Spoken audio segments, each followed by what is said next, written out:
Vous calculez donc ces petites quantités qui sont liées à ce que l'on appelle l'action qui sous-tend tout ce que vous pouvez faire. Vous pouvez obtenir le reste à partir de cela. Il s'agit donc d'une règle simple, quelle est la probabilité qu'une particule se déplace de A à B? C'est tout. L'humanité a toujours regardé les étoiles avec émerveillement et crainte devant la vaste étendue de l'univers où des mystères attendent d'être élucidés. D'innombrables télescopes ont percé le voile de l'obscurité, révélant des merveilles célestes à couper le souffle et élargissant notre compréhension du cosmos, mais aucun ne s'est approché des découvertes époustouflantes que le télescope James Webb a faites depuis son lancement, et il vient de faire une autre découverte choquante qui va complètement bouleverser tout ce que nous pensions savoir sur l'univers. Ne sommes-nous que les joueurs d'un jeu cosmique? Notre existence n'est-elle qu'une simple simulation? Et quelle est la véritable portée de cette découverte choquante récemment mise au jour par James Webb? Rejoignez-nous dans ce voyage hallucinant pour décrypter une nouvelle découverte choquante faite par Webb, qui a laissé toute l'industrie spatiale dans un état de choc total.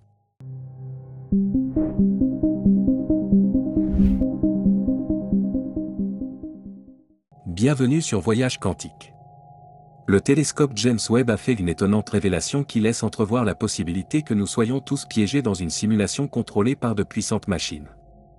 Cette découverte révolutionnaire a laissé les scientifiques perplexes, les amenant à s'interroger sur la nature même de notre existence. Il est devenu de plus en plus difficile de distinguer ce qui est réel de ce qui ne l'est pas. Traditionnellement, les scientifiques s'appuient sur des preuves tangibles pour déterminer la vérité. Cependant, cette dernière révélation remet en question cette approche. La méthode empirique, qui s'appuie sur des données observables et mesurables par nos sens ou par des instruments scientifiques, est aujourd'hui remise en question. Les scientifiques se demandent maintenant si cette méthode éprouvée peut les aider à percer ces mystères.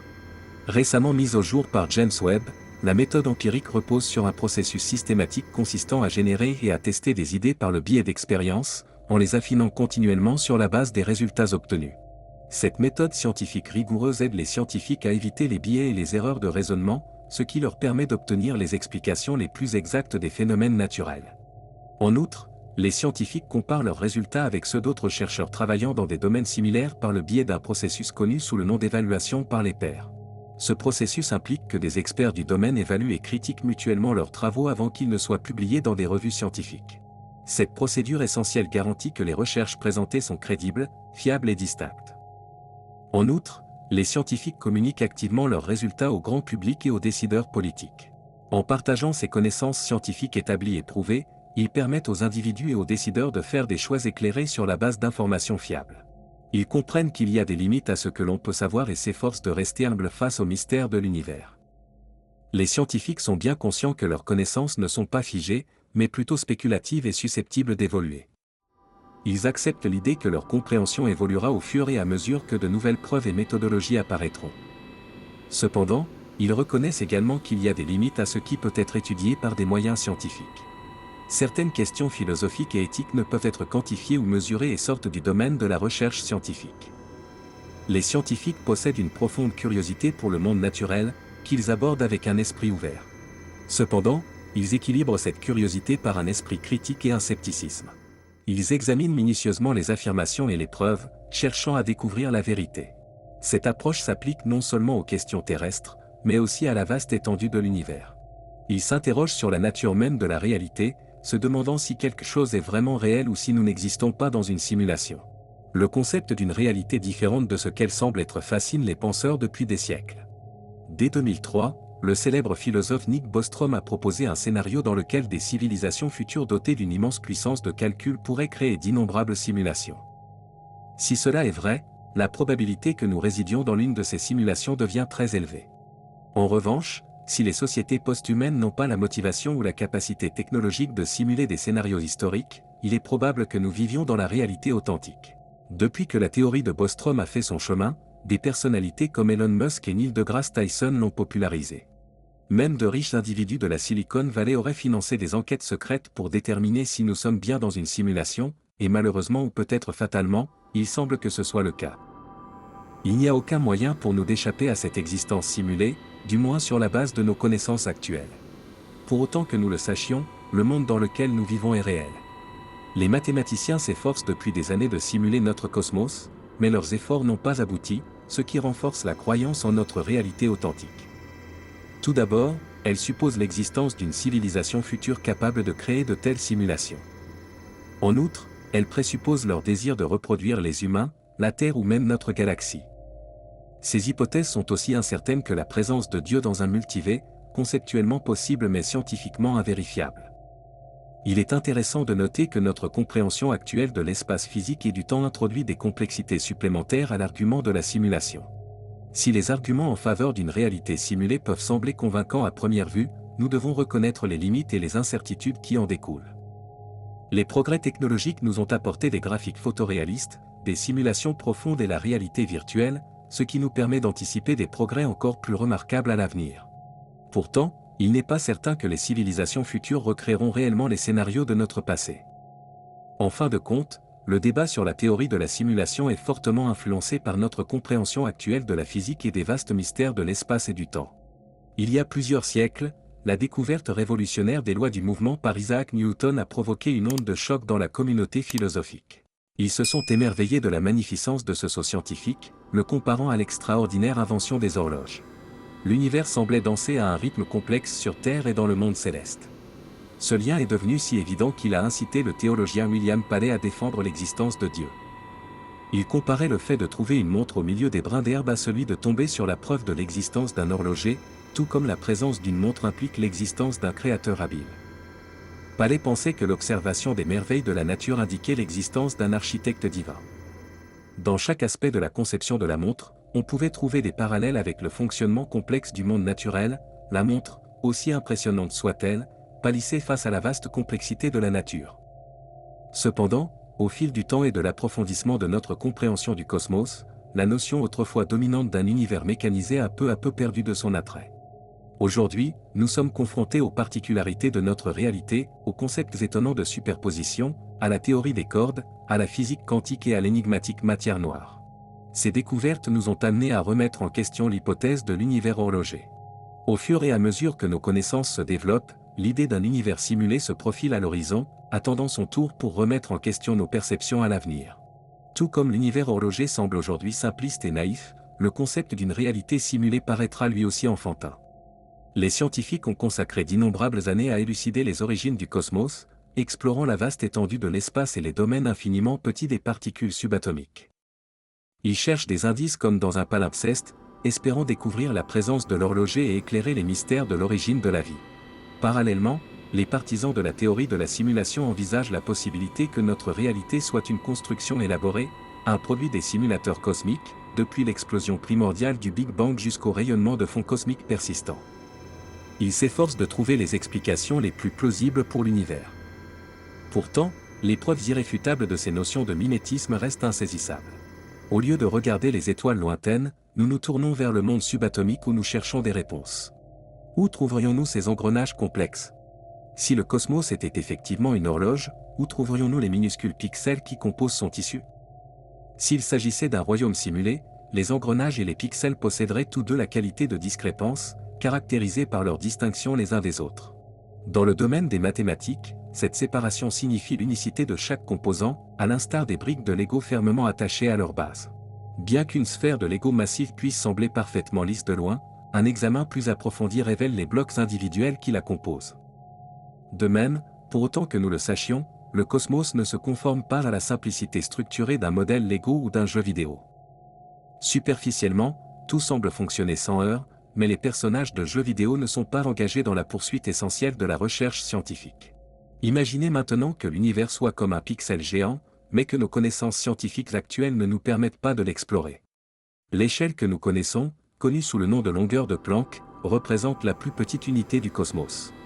C'est la longueur que l'univers a atteinte après les 43 secondes après le Big Bang, alors qu'il s'étendait rapidement. Malheureusement, la longueur de Planck est incroyablement minuscule, puisqu'elle est inférieure de 15 ordres de grandeur à ce que nous pouvons actuellement tester avec le grand collisionneur de Hadron. Même si nous pouvions la mesurer, cela ne ferait que révéler que l'univers est constitué d'éléments discrets, sans nécessairement confirmer qu'il s'agit d'une simulation. Cependant, le théorème de Nielsen-Ninomiya constitue un autre obstacle dans notre quête de réponse. Ce théorème est comme un panneau d'interdiction, indiquant que certaines conditions peuvent se produire dans l'univers, mais pas dans les simulations. Il est lié à un concept intéressant appelé chiralité, qui provient du mot grec signifiant « main ». La chiralité désigne la propriété d'un objet qui peut être distingué de son image dans un miroir. Par exemple, une main gauche ne peut pas être parfaitement superposée à une main droite. Ce concept de chiralité s'étend au-delà des mains et peut être observé dans diverses molécules, même des fruits apparemment différents, comme les oranges et les citrons, contiennent des molécules appelées limonènes qui sont des versions inversées l'une de l'autre. La menthe et le carvi présentent également cette relation en miroir. La chiralité devient particulièrement importante lorsqu'il s'agit de molécules comme le carbone ou de médicaments comme la thalidomide, qui peuvent avoir des effets radicalement différents en fonction de leur version inversée. La découverte de la chiralité peut être attribuée à Qin Qiang Wu, qui a observé le comportement des atomes en décembre 1956. Plus précisément, Wu a étudié des atomes radioactifs de cobalt-60 qui émettent des électrons lors de leur désintégration en nickel-60. Dans le monde réel comme dans le monde miroir, ces électrons devraient se désintégrer dans des directions aléatoires en fonction de leur spin. Cependant, Wu a remarqué quelque chose de particulier. Les électrons affichaient une préférence pour une direction particulière de désintégration, un peu comme si quelqu'un d'un autre univers reflétait le nôtre. Ces observations à l'échelle subatomique nous amènent à l'intersection de la simulation de la physique dans un ordinateur et des défis de la chiralité et de la discrétisation dans le monde réel. Si l'espace est périodique ou grossièrement, il se comporte comme un cercle. La quantité de mouvement devient discrète et se compose de différents éléments individuels. En revanche, dans les simulations où l'espace est considéré comme discret, la quantité de mouvement se comporte davantage comme un cercle. Vous finissez par revenir à votre point de départ si vous conservez suffisamment d'élan dans un espace périodique.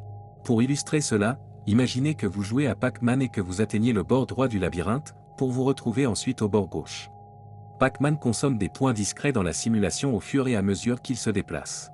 Cependant, si Pac-Man était une particule de Chern, il ne pourrait se déplacer que dans une seule direction sur la largeur du labyrinthe, ce qui limiterait ses mouvements. Toute cette énergie semble disparaître à son retour. Ainsi, le conflit entre la chiralité et la discrétisation apparaît lorsque l'on simule les lois de la physique sur un ordinateur. Dans le monde réel, l'espace périodique implique un élan discret, alors que dans une simulation avec un espace discret, l'élan se comporte comme un cercle. Cette interaction unique pose des questions intrigantes sur la nature de notre univers et sur la possibilité qu'il s'agisse d'une simulation.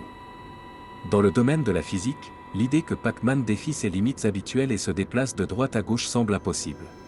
Les simulations actuelles relèvent ce défi en introduisant un concept fascinant, un Pac-Man miroir. Cette version miroir se déplace dans la direction opposée, de gauche à droite, tout en conservant l'essence du Pac-Man original. Cette idée intrigante peut être comparée aux électrons des atomes de cobalt-60, qui se déplacent de manière contrastée, créant ainsi un parallèle avec le monde réel. Cependant, de tels électrons n'existent pas, ce qui fait de notre univers, tel que nous le connaissons, un univers authentique et unique. Néanmoins, il y a un hic à tout cela. Les scientifiques parviennent à imiter le cosmos, mais il existe certains principes de physique sur lesquels l'univers miroir n'a aucun impact. Des forces telles que le magnétisme, l'électricité, la gravité et la force nucléaire forte, responsables de la liaison des quarks entre eux, ne tiennent pas compte du concept de parité. Ces forces fonctionnent de la même manière dans l'univers miroir, sans tenir compte du spin des particules. Au cours des 2 dernières décennies, les scientifiques ont tenté d'imiter les particules de Chiron, mais en fin de compte, ils contournent le défi en simulant les 2 configurations de particules et en écartant l'une d'entre elles lors de l'analyse des données. Les adeptes de la simulation s'efforcent de surmonter cette limitation en explorant des scénarios plus sophistiqués. Il est essentiel de faire la distinction entre la simulation de l'univers entier au niveau fondamental de la physique et la simulation des perceptions et des expériences des êtres humains. Ce dernier aspect est particulièrement pertinent pour l'argument de la simulation proposée par Bostrom. Dans ce contexte, les simulations peuvent reposer sur une création procédurale, générant uniquement ce que les scientifiques sont en train d'observer ou d'étudier. Considérez le sol sous vos pieds. Il peut sembler solide et inutilisé. Vous pouvez construire, mais le sol reste caché jusqu'à ce que vous vous y enfonciez.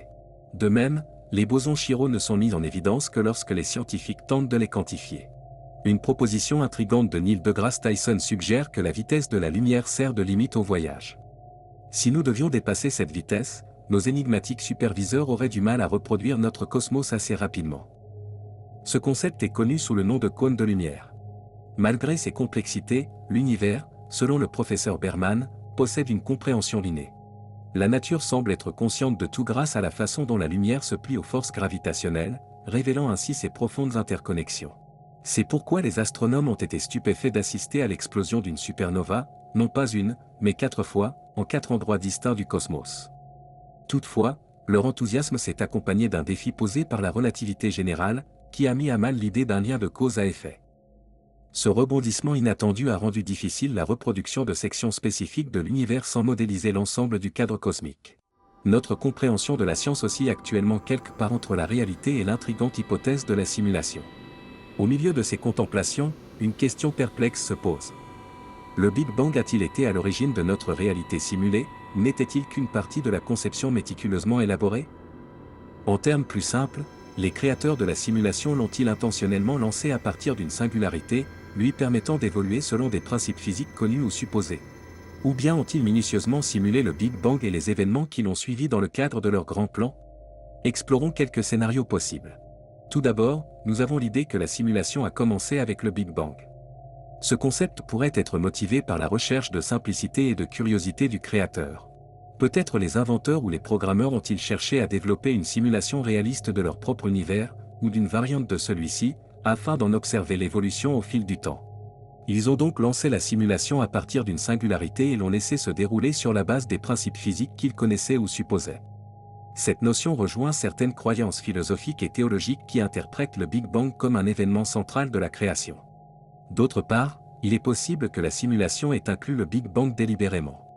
Ce scénario pourrait être justifié par le désir de complexité et de contrôle du développeur ou du programmeur. Ils ont peut-être cherché à créer une simulation très détaillée et personnalisée de leur propre univers ou d'un univers différent, avec l'intention d'étudier comment il réagirait dans diverses conditions. Ils ont méticuleusement reproduit le Big Bang et ses conséquences dans le cadre de leur conception, en affinant certains paramètres ou conditions initiales pour générer d'autres résultats. Cette perspective s'harmonise également avec certaines croyances philosophiques et religieuses qui perçoivent le Big Bang comme une manifestation de la volonté ou de l'intelligence divine. C'est ici que le télescope spatial James Webb entre en scène. Le JWST a joué un rôle crucial dans l'élucidation des mystères du Big Bang en observant le fond diffus cosmologique, CMB. Le CMB, qui est apparu environ 380 000 ans après le Big Bang, contient des données inestimables. Après le Big Bang, contient des informations inestimables sur les origines de l'univers, son évolution, sa géométrie, son taux d'expansion, son contenu méta et ses fluctuations primordiales, avec une précision et une sensibilité inégalées. Le JWST a examiné méticuleusement le spectre du CMB. La nature énigmatique des explosions répétées de supernovas, combinée aux implications de la relativité générale, a ajouté une touche captivante à notre compréhension du cosmos, nous amenant à nous demander si notre réalité a commencé avec le Big Bang ou si elle a été méticuleusement élaborée par une puissance supérieure. L'hypothèse de la simulation suscite la curiosité et pose de profondes questions. Alors que nous nous plongeons dans les mystères de l'univers, le télescope spatial James Webb se dresse comme une lueur d'espoir, étudiant méticuleusement le fond diffus cosmologique et cherchant à percer les secrets de nos débuts et de l'avenir. Mais ce n'est pas tout. Le JWST s'est également consacré à l'exploration des mystères du Big Bang, en particulier en étudiant les premières sources de lumière qui ont émergé après une période prolongée connue sous le nom d'âge sombre cosmique. Ces âges sombres ont persisté pendant des centaines de millions d'années après l'événement explosif. Pourtant, les premières étoiles qui ont vu le jour pendant cette période étaient remarquables. Elles étaient massives mais de courte durée, émettant une lumière ultraviolette intense et produisant des éléments lourds. Pendant ce temps, les premières galaxies étaient petites et faibles, et abritaient des trous noirs supermassifs permettant d'atteindre les objectifs de la recherche. Le JWST utilise des instruments avancés tels que la caméra dans le proche infrarouge et la caméra dans le proche infrarouge. La caméra dans le proche infrarouge et le spectrographe dans le proche infrarouge permettent de détecter, de caractériser et de mesurer les distances et les décalages vers le rouge de ces premières sources lumineuses. En outre, les scientifiques du JW-SIN se sont concentrés sur l'étude de l'ère de la rayonisation, une étape importante, lorsque les premières sources lumineuses ionisent la grande majorité des atomes d'hydrogène dans le milieu intergalactique. Cet événement transformateur a marqué la fin de l'âge des ténèbres cosmiques et a laissé une empreinte distinctive sur le fond diffus cosmologique, CMB, façonnant la naissance et l'évolution des galaxies. Le JWST s'appuie sur des instruments tels que l'imageur proche infrarouge NIREST et le spectrographe sans fente MIRI pour approfondir l'histoire de la rayonisation et son impact sur les structures cosmiques. En outre, le JWST a été consacré à l'étude de l'aube cosmique, une période caractérisée par l'émergence des premières étoiles et galaxies, qui ont généré suffisamment d'hydrogène moléculaire pour se refroidir et fusionner en formations plus complexes. L'aube cosmique symbolise la transition d'un univers simple à un univers complexe et a joué un rôle crucial dans l'histoire ultérieure de la formation des étoiles. Le JWST a activement recherché les émissions d'hydrogène moléculaire de ces structures et analysé leurs propriétés physiques à l'aide d'instruments tels que NIRCan, NIRSPEC, NIREST et MIRI. Outre les recherches liées aux origines et à l'évolution de l'univers, un physicien nommé Melvin Watson, de l'université de Portsmouth, a avancé une idée fascinante, suggérant que notre réalité pourrait être une simulation informatique. La théorie de Watson repose sur le concept fondamental selon lequel la réalité physique peut être décomposée en bits d'information à partir desquels naissent l'espace, le temps et la matière. Il propose que toute simulation ait une taille ou une résolution minimale au-delà de laquelle toute autre subdivision est impossible. Watson suppose que les particules élémentaires, les plus petits composants de l'univers, pourraient contenir des informations relatives aux simulations. Selon Watson, en étudiant attentivement les attributs de ces particules, tels que leur masse et leur charge, nous pourrions potentiellement détecter des schémas ou des anomalies qui révèlent le code sous-jacent de la simulation. Il compare ce processus à un zoom avant sur une image informatique jusqu'à ce que les pixels individuels deviennent discernables, ce qui nous permet de mieux comprendre son contenu. Watson a même développé un modèle mathématique qui décrit comment le contenu informatif des particules élémentaires peut changer selon qu'elles font partie d'une simulation ou non. Il propose de mener des expériences à l'aide d'accélérateurs de particules existants, notamment le Grand Collisionneur de Hadron, pour tester ces idées. Selon Watson, ces expériences permettraient de distinguer 3 scénarios. Premièrement, nous ne sommes pas dans une simulation et la réalité physique n'est pas influencée par l'information. Deuxièmement, nous vivons dans une simulation où seule l'information détermine la réalité physique, et troisièmement, nous vivons dans une simulation où la réalité physique est influencée par l'information. Les idées de Watson s'inscrivent dans le cadre d'un effort plus large visant à examiner l'hypothèse de la simulation de manière empirique. D'autres approches consistent à examiner les lois physiques à la recherche de failles, de contradictions ou de violations des inégalités de Bell, un ensemble de contraintes mathématiques que toute théorie réaliste locale doit satisfaire. Cependant, la proposition de Watson se distingue par le fait qu'elle se concentre sur le contenu en information des particules élémentaires comme signature possible d'une simulation. Merci d'avoir regardé un autre épisode de Voyage Quantique. Pendant que vous êtes encore ici, assurez-vous de cliquer sur la vidéo sur votre écran pour plus de contenu de qualité.